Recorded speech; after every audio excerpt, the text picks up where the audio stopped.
ce que nous avons à la main, c'est la seconde vendange, donc 2010, qui est, à notre avis, je crois, Sébastien, tu es d'accord avec moi? Meilleur que le 2009. Nettement supérieur. Il n'est pas encore fini, tu es encore en élevage. L'élevage qui veut dire que tu es encore en fût de chêne.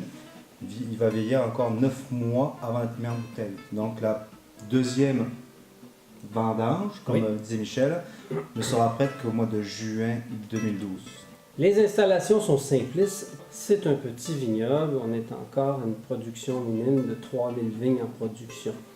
Ce qui est important, c'est ce qu'il y a dans le verre et ce qui est au nez, ce qui est en bouche. C'est sûr que ce qu'on veut, c'est pas compétitionner les vins du Nouveau Monde, ni les vins du Vieux Monde.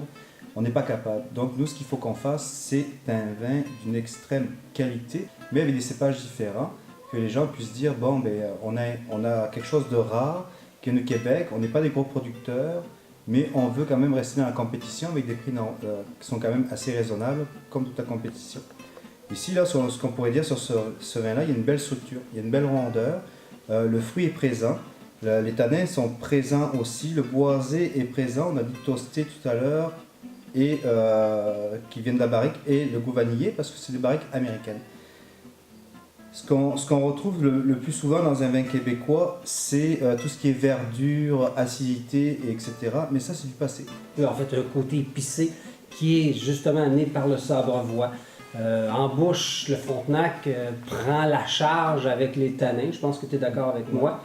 C'est ce qui caractérise les vins. Et c'est cette direction que j'ai voulu prendre depuis le début, à savoir utiliser des cépages qu'on n'appelle pas nobles, mais qui sont, pour notre climat, résistants jusqu'à moins 34 degrés. Moi, je pense que nous sommes dans le coup, et ce qu'on voudrait faire ici au Québec, c'est de démontrer aux gens, aux consommateurs, que oui, il y a des bons vins au Québec, et des dégustations à l'aveugle avec des vins de cette qualité, ça serait un peu déroutant pour certains amateurs sommeliers de renom ici au Québec.